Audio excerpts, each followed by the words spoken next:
If you watch CNN or MSNBC, which I do not recommend, but if you do, you will soon discover that conservatives and leftists, Republicans and Democrats, are living in what increasingly seems like completely different universes, completely different framings, understandings of the world. Now, this would especially be true, you would think, for the party and the group of people who believe that babies are not babies, that men are women, that up is down, that left is right. But the left seems to believe that it is we Republicans, we conservatives, we right-wingers who are the lunatics. Nicole Wallace decided to talk about the fact-free right wing with, of all people, Al Sharpton.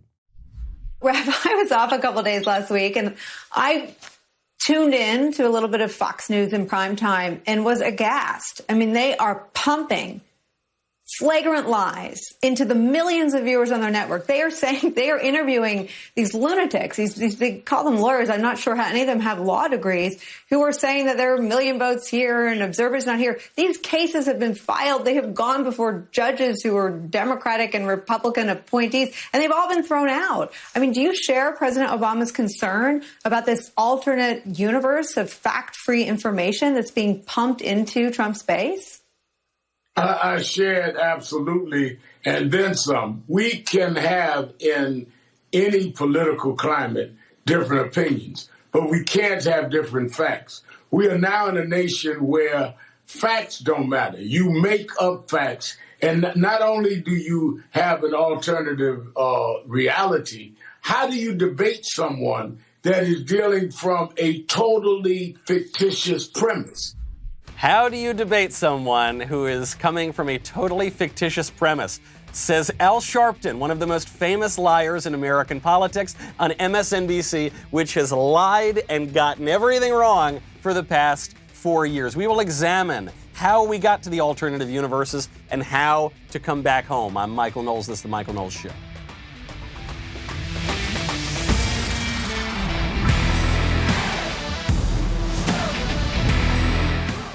Welcome back to the show. My favorite comment yesterday from Jane de Belleville. What a lovely name that is. From Jane, who says, censorship on social media for the left is the equivalent of book burning on a massive, massive scale. This is true, and actually the left is engaging in book burning right now, explicitly talking about how great it would be to burn books. One book in particular, which we touched on a little bit yesterday, a book that argues against transing the kids, turning little boys into looking more like little girls.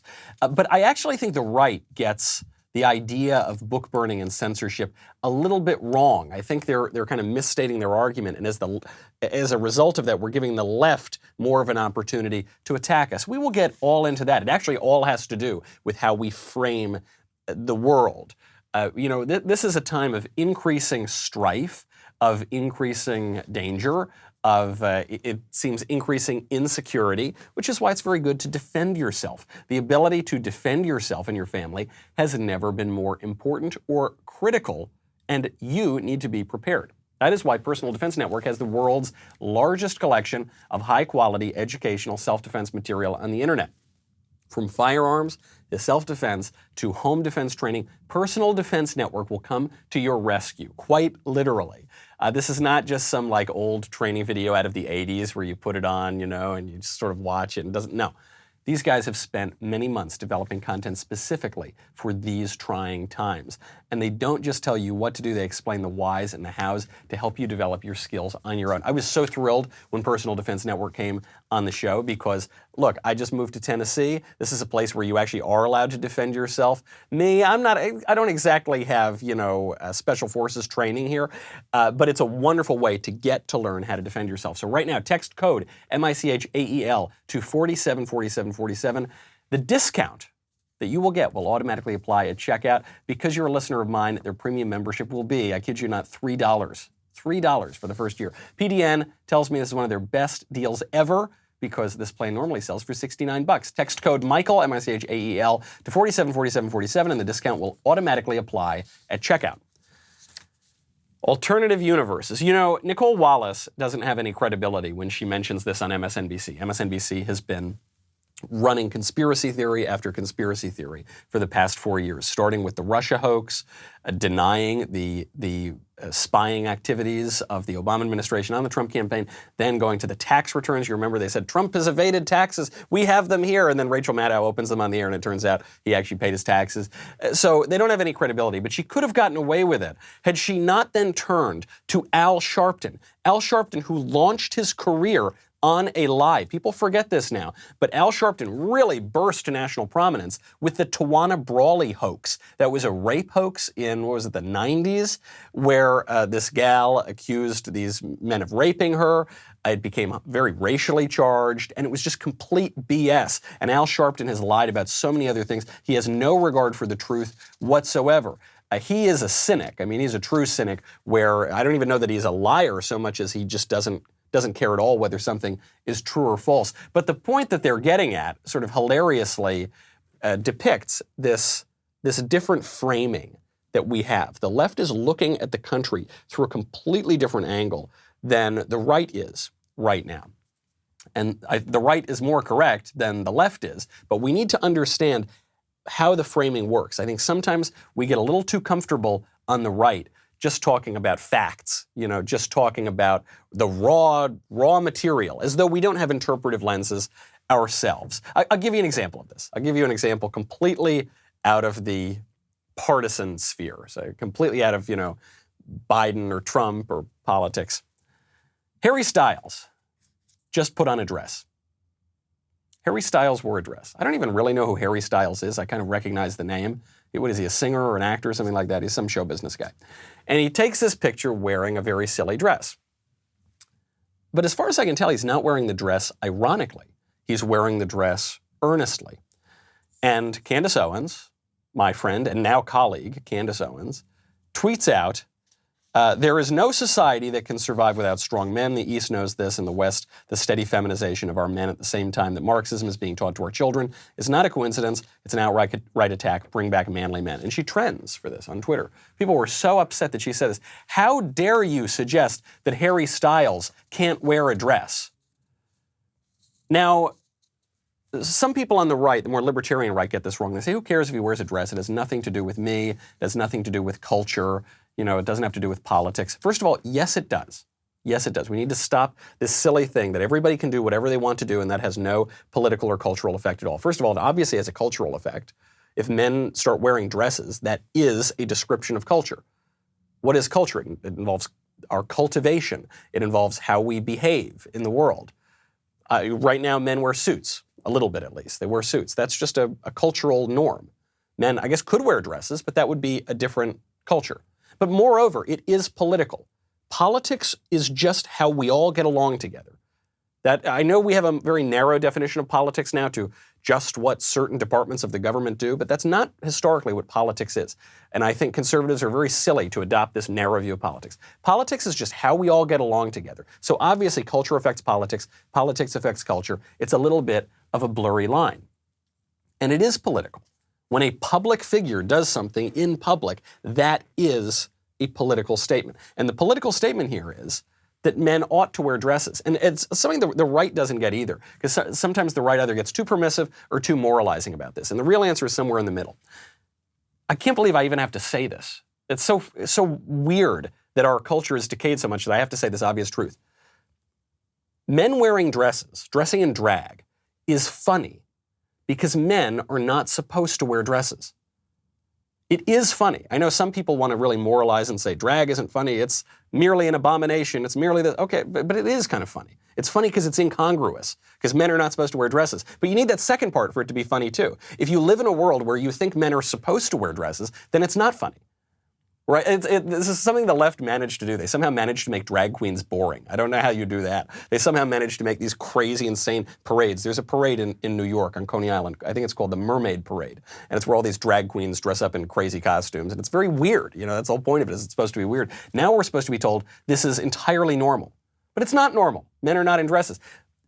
The fact that a man can put on all of the various accoutrement and adornments of womanhood, of femininity, and still be obviously a man is what makes it funny, because it means that there is such a thing as masculinity. There is such a thing as manliness. You can dress it all up like a woman, but still, you're a man. But we've lost sight of that now because we believe that men can be women and women can be men and gender is a social construct and sex isn't real, even though it's innate and our sexual dispositions are so innate, we can't change them, we're born this way. Obviously, there are so many contradictions here. There's no such thing as gender, but women are the future is female. You say, wait a second, what? I thought there's no such thing as female or male. There's no such thing as men and women, but how the future is female. And this actually gets to Candace Owens' point. What Candace is saying is the left is attacking masculinity. And they say, no, we're not. How dare you? Of course the left is attacking masculinity. The left talks about toxic masculinity all the time. And they're not talking about just brutish machismo. They're talking about all masculinity as being toxic. The left says the future is female. How many times have you seen that T-shirt if you go into a city, if you're on a college campus? Be a feminist. We all need to be feminists. Not peopleists, not humanists, not anything that is all-encompassing of all people. Feminists, right? Because female is better than male. Women are better than men, according to this new pyramid of victimhood that the left has put forward. So you can't at the same time say, the future is female, men are toxic, we need to get rid of masculinity, and also say, we're not attacking masculinity. Of course you are. That's the point Candace is making. And the thing is, everything she said is true. Society cannot exist without strong men. You need strong men, usually with guns, to protect your society from threats, from disorder, from violence. Violence from outside, invading armies, war, and violence within, from criminals. That's why you need cops, that's why you need the military. And if a society doesn't have those two things, they're not going to have any society at all. They're not going to have any civilization at all, because you need law enforcement if you want the law to have any effect. And if you don't have law in a society, you don't have a civilized nation. Of course you need these things. There's nothing misogynist, there's nothing sexually chauvinistic about saying that men should act like men. There's nothing homophobic, transphobic, phobic, whatever. There are two words here that you can use to refer to someone who is acting like a woman. Womanly and womanish. Two words. They mean the same thing, don't they? No, they mean opposite things. When women act like women, the word we use is womanly. When men act like women, the word we use is womanish. It is good for women to be womanly. It is bad for men to be womanish. Well, why is that? Because people are supposed to do the things that they are supposed to do. And we on the right have lost a sense of this. We've lost a sense of what freedom really means. We've done exactly what the Founding Fathers told us not to do. The Founding Fathers said, do not confuse liberty and libertinism. Do not confuse liberty, which in the traditional definition is not the freedom to do what you want to do, but rather the right to do what you ought to do, oriented toward virtue. That's the traditional understanding of liberty. It's morphed over time. But even the Founding Fathers, who were living during the height of, say, classical liberalism, understood that virtue is essential here, doing what you ought to do, not being a libertine. Totally important. Now our understanding of liberty is, yeah, just do whatever you want. If it feels good, do it. There's nothing you're supposed to do at all, because you think that I'm supposed to do one thing, but someone else might think I'm supposed to do another, so therefore there's no right answer. But there is a right answer. There is. And this difference of framework is leading to so much of our confusion, even on the issue of free speech, which we'll get to in a second, even on the issue of censorship and book burning and all of that. We are supposed to do certain things. Should a man hold a door for a woman? Yes. Why? Because it's polite, because men are physically stronger. It's the right thing to do. Should a man pick up the tab? Yeah, I think so. I think that's a good norm. I think that's a good moray. But we're inverting that. We're getting rid of that sort of thing. I looked at the Senate the other day. This was just yesterday. They were having a debate over, it wasn't even a debate over masks, but it became a debate over masks. And I realized that the womanish Sherrod Brown is exactly the kind of man exactly the kind of problem that Candace Owens was talking about. Because on the floor of the U.S. Senate, what is supposed to be the greatest deliberative body in the world, it broke out into bickering over who was going to wear a filthy cloth mask over their face. Senator from Ohio. I'd start by asking the presiding officer to please wear a mask as he speaks, and people below him I can't tell you what to do, but I know that the behavior. I don't wear a mask when I'm speaking, like most senators. Well, most senators. So but I don't need your instruction from. I know you don't need my instruction, but there clearly isn't much interest in this body in public health. We have a president who hasn't shown up at the coronavirus task force meeting in months. We have a majority leader that calls us back here to vote on an unqualified nominee and at the same time to vote for judge after judge after judge, exposing all the people who can't say anything, I understand, the people in front of you and the presiding officer, and expose all the staff here, and the majority leader just doesn't seem to care. That is so embarrassing for Sherrod Brown. Sherrod Brown should be very ashamed of himself. His family should be very ashamed to share a last name with that individual. He shows up to the floor of the United States Senate, where you were supposed to make persuasive speeches, grand oratory on the important public matters of the day. And what does he choose to do? He chooses to whine and nag and passive-aggressively needle the presiding senator here, that would be a Republican Dan Sullivan, for not wearing a cloth mask when he's many feet away from anybody. Even, let's just say for a minute that the masks are like super duper effective. Let's go with that hypothetical. Dan Sullivan not wearing a mask when he's so far away from everybody ain't going to do anything. It doesn't matter at all. But Sherrod Brown, you need to wear a mask. I can't tell everyone else what to do, but I'm telling you what to do. But actually, he can't. Sherrod Brown has no right to tell Dan Sullivan what to do, especially as he's presiding over this hearing. And Dan Sullivan responds in a manly way. He goes, you don't get to lecture me about anything. No, I'm going to sit here without my mask as I'm speaking like an adult. So no, sorry. Yeah, and you're making us vote. Right, that's your job. You're a senator. Your job is to vote. Yeah, and you're making us vote on unqualified candidates. Okay, if you think the candidate's unqualified, make a speech about that. Don't just nag and needle and whine. It's pathetic. I feel like I'm Don Corleone talking to Johnny Fontaine. I want to shake Sherrod Brown and say, you can act like a man. What's the matter with you? What's the matter with this guy? What's the matter with our culture? That is not how men are supposed to behave. It's not how women are supposed to behave. And it's certainly, men should not be doing a very caricatured, ridiculous impression of such a womanish-ish sort of behavior. It's absolutely pathetic. We are not seeing clearly the framework under which we should recognize our society. But if you do want to see clearly who's at your door, you should use Ring. Ring is so helpful. You know, there's 1,000 reasons why protecting your home should matter to you. Whatever you call home, Ring has everything you need to protect it. So you know, Ring has been with us since basically the beginning of this show. You can see, hear, and speak to whoever is at your door from anywhere with video doorbells. Keep an eye on every corner of your house with easy-to-install indoor and outdoor cameras. Protect your whole home with Ring Alarm, a powerful, affordable whole home security system that you can easily install yourself. I'm very excited. I am very soon going to have a home in Nashville, Tennessee. Just gotten here. I can't wait to have it.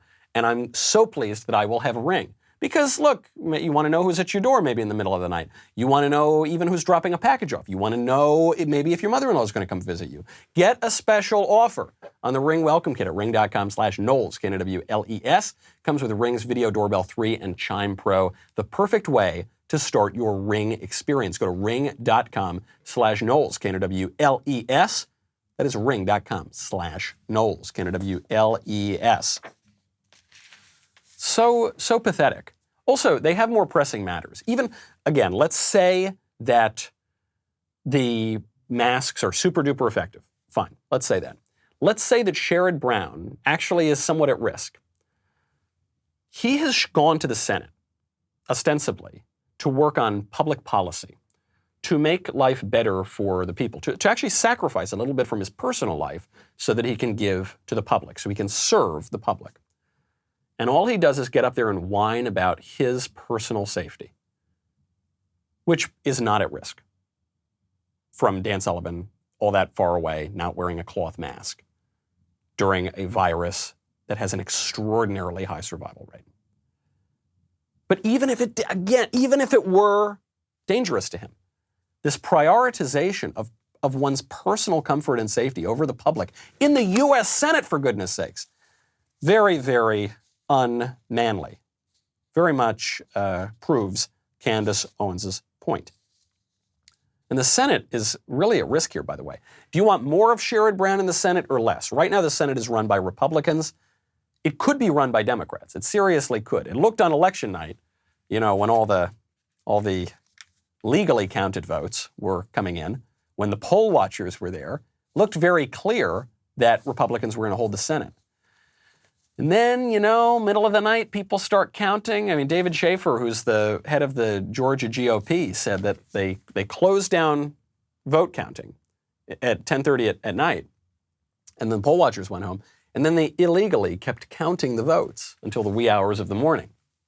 Well, when those votes came in, all of a sudden, all the races tightened up. The Senate is up for grabs, and it's going to come down to Georgia. 2 Senate races in Georgia, David Perdue and Kelly Loeffler, 2 Republicans. They're running against really bad hombres. Well, John Ossoff is that Democrat who lost a congressional seat, and Hollywood poured a ton of money into him. They made him a big deal. He was like Beto 1.0, and then he lost, and then what do you do? And as a Democrat, you fail up, so then he runs for Senate. He loses again, but then they find some votes, and so now there's going to be a runoff. John Ossoff is just kind of a joke, and hopefully he loses. But there's another guy running who's like a really bad guy. His name is Raphael Warnock. He's running against Kelly Loeffler. Kelly Loeffler was weakened a little bit in her Senate race because there were some accusations of some financial problems or whatever. It was all kind of murky, but anyway, it weakened her a little bit in the race. Raphael Warnock is a pastor, I take it, of some denomination, and he's a real radical. This guy said just a few years ago in 2016 that America needs to repent for its worship of whiteness. No matter what happens next month, more than a third of the nation that would go along with this is reason to be afraid. America needs to repent for its worship of whiteness on full display this season. How is it that you can insult everybody? Call Muslims something other than children of God? Call Mexicans murderers and rapists, insult the disabled. How is it you can insult everybody, but then one weekend somebody discovers in the recording that you insult those whose daughters and wives look like those who have been supporting you, and then all of a sudden we can't take it anymore. We gotta repent for the worship of whiteness. The worship of whiteness. So what he's talking about there is Donald Trump. He says Trump is, he's a white, basically he's implying he's a white supremacist or white identitarian of some sort, and he's insulting all the people of other races, which is obviously not true because Donald Trump outperformed Mitt Romney in 2016 among Black and Latino voters. But moreover, he increased his support among Black and Latino voters substantially in 2020. From all the numbers that we have out from the 2020 election, I know it's still being counted, all the numbers we have out, he gained in support among Black voters, among Latino voters, among Black women, among whatever, every single group you want to look at, other than white men. The one group he lost support in was white men. Everyone else, he went up. So totally knocks down his premise. Also, the idea that America worships whiteness is preposterous. The only thing we ever talk about in this country is how racist and terrible America is. We only have one racially discriminatory system of laws in this country. It's called affirmative action. It disadvantages white and Asian applicants. I don't know why the Asians got lumped in, but it disadvantages white and Asian applicants to college and employment. And it gives an advantage to Black and Hispanic and other applicants. It's not the worship of whiteness. All we ever talk about, white supremacy, the worst, most terrible problem. If you look, Pew Research did an analysis of racial consciousness in the country. Every racial group has higher than 50% racial consciousness, except for white people. They're the only people that don't, and their racial consciousness is down at about 15%. People who say that their race is extraordinarily important to their sense of identity, either important or very important. And of course, ask any white person, ask me. I guess I qualify. I'm a little swarthy, but I think I qualify as a white guy. When someone says, "Are you? Who are you? What are you?" Do I say I'm a white guy? No, that's not even like in the top 50. I'm Catholic. I'm a New Yorker. I guess originally no longer a New Yorker. Now I'm a good old Southern boy in Tennessee. I'm American, I'm a conservative, I'm whatever. I can go down the list. White guy is pretty low on the list, but that would not be true on average for people of other races. The idea that we worship whites is crazy. But what it is a way in to attack America's founding, to attack the idea of America, right? Because it's saying it's rotten to the core. Those are alternate universes that we're living in. The one that says America is a good place, it's the most racially tolerant place ever in the history of the world, basically, and the one that says America worships whiteness. Now, Warnock, this lunatic, this true lunatic, is wrong. We are right. We, the people who say, now, race is not the most important thing in this country. It's actually a good country. It's good for people of all races. And just calm down and shut up. We are correct. That framing is right. There can be more and less correct framings of how we view the world. But that Warnock framing, the one that says America is hopelessly bigoted, that one could win. That could win in Georgia. And by the way, if they win in Georgia, if those two races go, all of a sudden Democrats, and if Joe Biden becomes the president, all of a sudden Democrats have control of the Senate. That's not a great idea. That's not a good thing at all. This guy also, the way that you know he's also a complete lunatic is he once drove over his wife's foot. He ran over his wife's foot while they were having an argument. If you try to run over your wife during an argument, you are a lunatic. But this guy's also mainstream. In 2013, he delivered the benediction at the public prayer service at the second inauguration of Barack Obama. In March 2019, Warnock hosted an interfaith meeting on climate change at his church. I don't know, I feel like I want to put quotes around almost every word in that sentence. Al Gore showed up to that. So this guy is fairly mainstream, and this could throw the Senate. And it's an election in Georgia where there are lots of irregularities. Do you know in Georgia, they just discovered 2,600 votes in a pro-Trump county. They just discovered it. Good thing they started looking for him again. Good thing conservatives made them start looking for them again, because those 2,600 votes from the pro-Trump county, guess they just disappeared. Meanwhile, big tech and the mainstream, I guess you would say establishment media, are trying to call this election already. They're trying to describe themselves as official sources. And Joe Biden admits who's really going to run the country if he ascends to the presidency, which we will get to. But first, if conservatives care about a free press, they must abandon the establishment media cartel and support alternatives. You should replace your cable and your news subscriptions with the Daily Wire. You know, in days past, we used to say, well, look, at least there's that one channel that's been on cable for a while, and they've been okay to us. I think this election threw that one out the window. I think now conservatives look and they say, wow, all these establishment networks, even the ones we thought we had, they're not doing it. They're not really with us. Come on over to the Daily Wire. We have big plans for the next 4 years. We got Candace. She's going to keep trending and keep getting in trouble, and we're going to keep having her do it because someone's got to speak the truth in this crazy culture. We've got PragerU behind our paywall now. We've got PragerU on our streaming service, which is great because actually Candace has a show on PragerU, and so do I. I have the book club on PragerU. That's going to be over at Daily Wire. We've got news shows coming up. We've got a lot of fun new content. We're going to be making culture this year.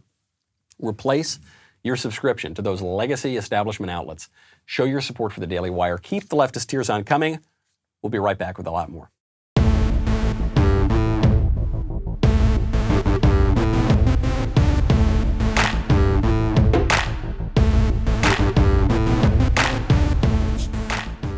Floyd County, pro-Trump county, just discovers 2,600 ballots that had not been counted. This will give President Trump at least an 800-vote chomp into Joe Biden's current lead in Georgia. Joe Biden's current lead in Georgia is 14,000 votes. Now, whether those votes are legitimate or not, and I think there is a lot of evidence of irregularities all over the country, it is simply a fact that it's going to be very difficult. Just historically, it's very difficult to overcome those kind of margins because recounts don't usually flip them. Now, you also have to remember, we're in an unprecedented territory because we've never had widespread unsolicited mail-in votes. So it opens up the system to a lot more fraud. And theoretically, it should make it easier to flip votes if they're illegitimate votes. But maybe it won't. Maybe the courts won't catch up. So all these little 800 votes here, 1,000 votes here, it's going to be really important if there is any hope to overcome the establishment and overcome the blob and get ourselves another Trump term. Trump is currently leading Biden in Floyd County by a 43% margin of difference. Was it just an accident that those votes disappeared? Maybe. Yeah, maybe it was. I wouldn't put money on it, but maybe it was. This is the problem. We're hearing about a lot of these irregularities, and time is running out. And the official sources, we are told, have already called the election for Biden. This one really scandalized me. And I have a low opinion, of course, of big tech and the media. But this scandalized me. Trump tweets out, "I won the election." Very, very simple. And Twitter, now they put little warnings on all of his tweets. And they say, quote, "Official sources called this election differently." That is not true. Official sources have not called this election. In fact, the only official source, the most official source that has called this election is President Trump, who is the president of the United States, who said, "I won the election." May turn out that he does not get a second term for whatever reason. But if you want to talk about an official source, Trump would be the most official source. The official sources who call elections are the states who certify the results. Then the official sources are the electors who vote for the president on December 14th. Those are the official sources. Twitter is not an official source. The AP, CNN, Fox News even, not official sources. You won't find them in the laws of the United States, certainly not in the Constitution. They're not there. But this is a power grab. This has always been a power grab. This is an alternate universe where the official sources, the real official sources, the president, for instance, the states, the electors, well, they're all illegitimate. How long has the left been prattling on about getting rid of the electors altogether, the Electoral College? In this alternate universe, in this alternate leftist universe, the official sources are the CNN. The official sources are Jack Dorsey and Twitter. The official sources are, of course, I can't forget, last but not least, Dr. Fauci, our true ruler. He's been with us through, I think, 6 presidential administrations. Presidents come and go. Dr. Fauci stays. And Dr. Fauci is now flexing his power, showing his political arrogance, his hubris. Who really rules us in this country? The administrative state. Dr. Fauci, one among many, but a prominent one. He came out and just said that President Trump, okay, enough fun and games, guys, enough counting the ballots, enough following the legal process in the Constitution. Trump has to secede, not secede, concede. Maybe he should secede too. That'll be a topic for another day. Trump has to concede for public health. The virus is not going to stop and call a timeout while things change. The virus is just going to keep going. The process is just going to keep going. This is something that just is now going in the very, very strong right direction. The vaccines are effective. We want to get it approved as quickly as we possibly can. We want to get doses to people starting in December, and then we want to really get the ball rolling as we get into January, February, and March. We want a smooth process for that. And the way you do that is by essentially having the two groups speak to each other and exchange information. That's not true. That's just not true. That's just a lie. Donald Trump does not need to talk to Joe Biden to get doses of the vaccine out in December. Because contrary to what the media are telling you or Dr. Fauci wants, President Trump is the president in December and in January, for that matter. And he doesn't need Joe Biden to help him. I know the media have been trying to frame this as Joe Biden's wonderful vaccine. This was all Trump. They mocked Trump. They said there's no way he's going to get a vaccine by the fall. Then he did, because he handled this very well. And then we get the vaccine, and now we're told, but we can't get it out in December unless he concedes immediately and ignores the legal process in the Constitution. The way Fauci talks, he says, look, I get it. We have this pesky Constitution thing. But look, the virus doesn't care. Science doesn't care about your ridiculous little politics, your laws, your rules. Science doesn't care. So we need to ignore your politics and your rules and your Constitution because we need a scientific government. This is exactly what Woodrow Wilson wrote about. This is exactly what all the early progressives wrote about. And you hear it from progressives today, up to and including presidential candidate Joe Biden.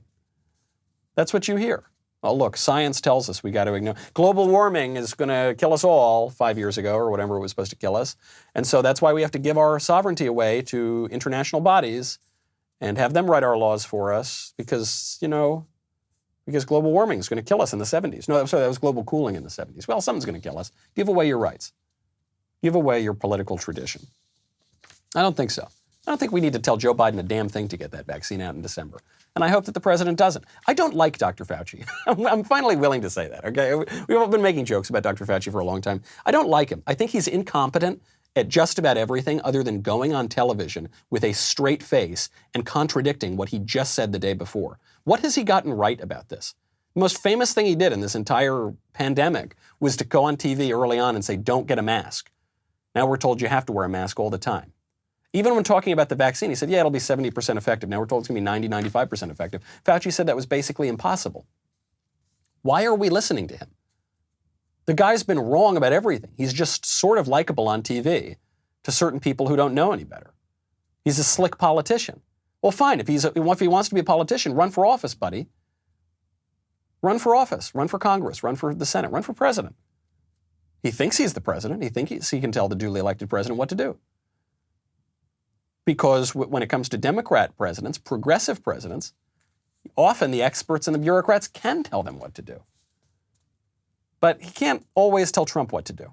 Fauci has a very anti-American view of the relationship between experts and the bureaucracy and the administrative state and politics. And this guy never wants to give up power. Because he knows if Biden wins, if Biden ascends to the presidency, he's got that perfect kind of progressive president who's going to let the experts run the country. Joe Biden just told us this the other day. Here's what I do. Let me tell you what the health experts have said to me. And it's not because I'm unique and president-elect. It's because of my family. They strongly urge that if, in fact, we're going to have Thanksgiving with anyone, that we limit it to a maximum. They suggest 5 people, maximum 10 people, socially distanced wearing masks, and people who have quarantined. So Jill and I spent this morning, like many of you, trying to figure out what are we going to do for Thanksgiving? How are we going to do it? And we've narrowed down which family members and that they were tested, recently tested within 24 hours. And so I would strongly urge, for the sake, not just your sake, for the sake of your children, your mother, your father, your sisters, your brothers, whoever you get together for Thanksgiving, think about this. There should be no group more than 10 people in one room at one time, inside the homes. That's what they're telling me. They're telling me, they're making sure that that's the case. That's what they're telling me. That's what they're telling me to do. And now I'm telling you to do that.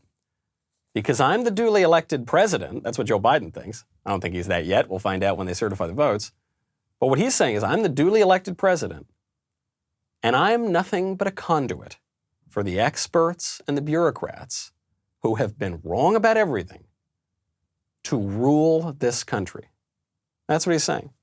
And that's how they do it. I mean, that is much more the permanent government than these elected guys. Even someone like Trump, who's a real innovator, who's a guy who really shakes things up, they come and go. Trump is getting at most 2 terms, even if it all works out in our favor. He's at most getting 2 terms. I'm waiting for him to pull a Charles II, disband Parliament and just rule for like years and years and years. But it's probably not going to happen. So he'll come and go, and Fauci will remain, and the permanent state will remain, and they will tell us what to do. How unmanly for a president to come up there and say, well, the experts told me I can't have Thanksgiving, so shucks. Okay, we're not having Thanksgiving. The experts who were wrong about everything, yeah, that's what they said, so anyway, maybe we'll get a Thanksgiving next year. Oh my gosh, give it a rest. How un-American. How pathetic. How totally pathetic. Gosh, if this guy actually wins, this is going to be a very, very humiliating few years. Who knows how long? Could be 4 years, I guess. Who knows? That is the government that we've got. The scientific experts. The scientific experts who say that men are women? Scientific experts who say that babies aren't human? Scientific experts who say that cloth masks don't do anything, but then they say the cloth masks are super duper important, you got to wear them all the time. You know them. Well, they were attacking this book. You saw this book that my friend Abigail Schreier put out, Irreversible Damage, The Transgender Craze Seducing Our Daughters. Abigail Schreier believes that adults, if they want to mutilate their bodies and, men look more like women or women look more like men, it's totally fine. She is basically as liberal as you get on that question of transgenderism. But what she said, very modest suggestion, she said maybe we shouldn't castrate children. Children are not at the age of consent. They don't know very much. That's why they're children, right? They need to be educated. They need to grow up. They need to mature. And so maybe we don't irreversibly mutilate their bodies before, they're 12. Just a thought. And then there were all these radicals who protested, got this taken off the bookshelves at Target. Thankfully, Target put it back on. We were talking about this when I was filling in for Rush on Friday. We kind of made a big deal about this. It was just bubbling up then. But I think by the end of the show, by the end of the day that day, there was such a conservative backlash that Target decided to put it back on. That's good. But in the academy, they don't want to put that book back on the shelves. In higher education, they want to burn the book. UC Berkeley English professor Grace Lavery supports literally burning Abigail Schreier's book. Grace Lavery. Now, that's kind of interesting. It sounds like Grace Lavery.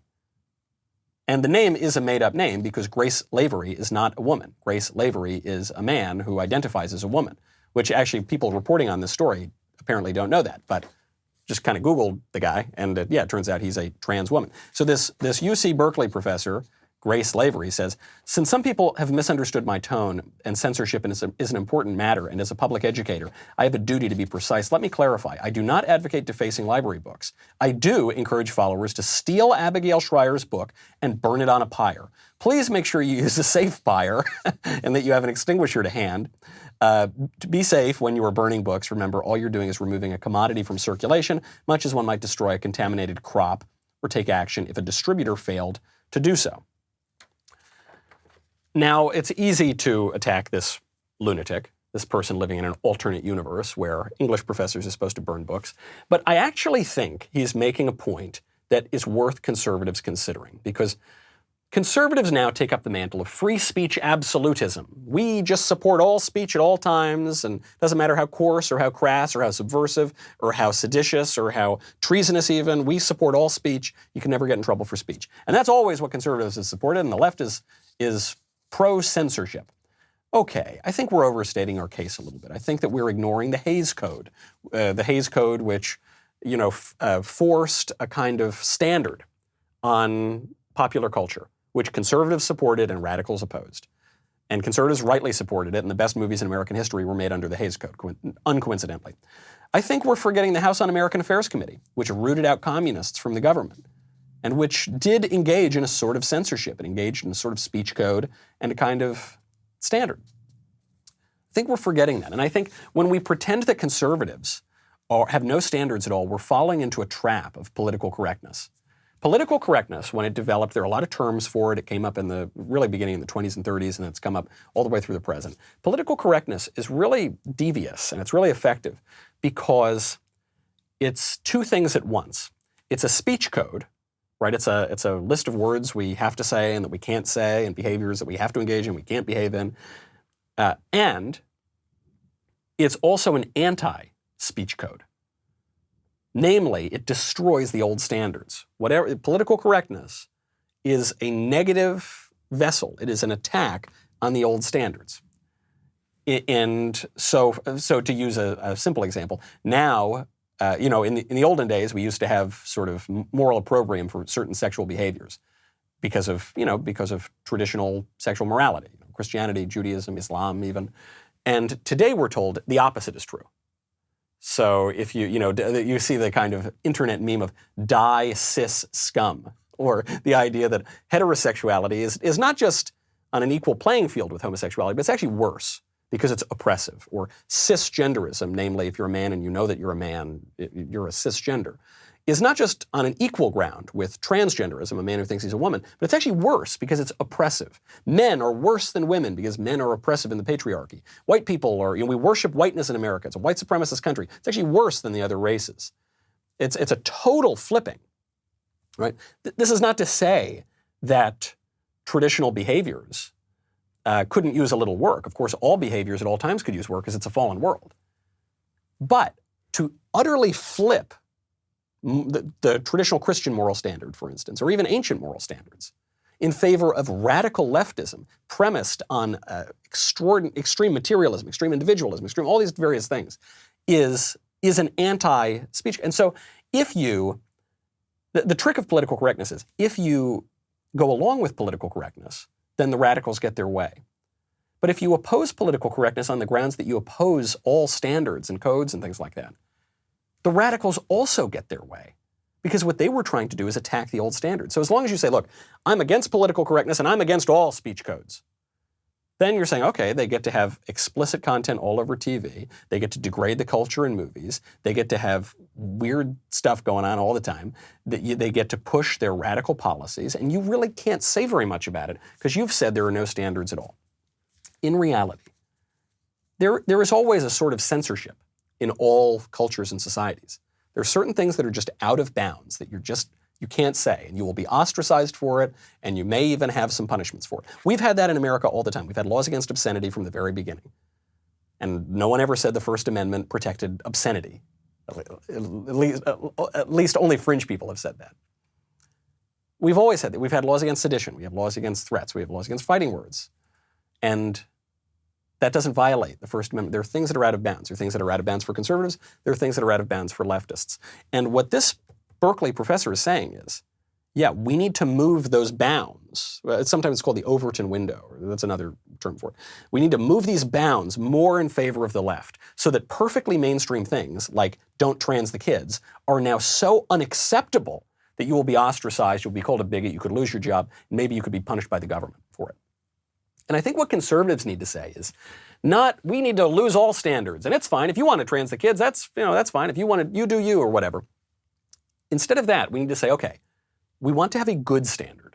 We want to have a good standard that everybody likes, that allows people to flourish, that's not oppressive, that's not bigoted, that's not any of that, but that preserves culture and allows human beings to flourish.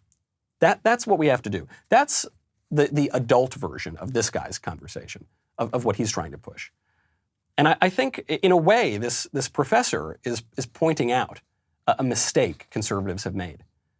And if we want to quit living in alternate universes, we need to drop this idea that it's just the society is a neutral playing ground and anyone can do whatever they want. That's not true. When you believe that anyone can just do whatever they want all the time and there's no consequence to that, which has never been true in any society, then you get this polarization, then you get this balkanization, then you get these alternate universes. What we really need to do is actually engage with the other people and say, no, this is better than that. No, I think you should consider this instead of that. No, actually, you should wave the flag instead of burn the flag. No, I think we should actually be ruled under the Constitution, not under whatever rule Dr. Fauci put out. I think actually the duly elected president is more official than some bureaucrat in some random department somewhere.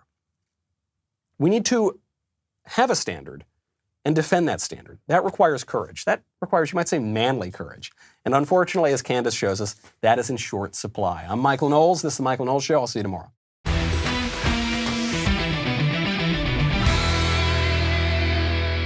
The Michael Knowles Show is produced by Ben Davies. Executive producer, Jeremy Boring. Our technical director is Austin Stevens. Supervising producers, Mathis Glover and Robert Sterling. Assistant director, Pavel Wadowski. Editor and associate producer, Danny D'Amico. Audio mixer, Robin Fenderson. Hair and makeup, Nika Geneva. And production assistant, Ryan Love. The Michael Knowles Show is a Daily Wire production. Copyright Daily Wire 2020. Hey everybody, it's Andrew Klavan, host of The Andrew Klavan Show. You know, some people are depressed because the American Republic is collapsing, the end of days is approaching, and the moon has turned to blood. But on The Andrew Klavan Show, that's where the fun just gets started. So come on over to The Andrew Klavan Show and laugh your way through the apocalypse with me, Andrew Klavan.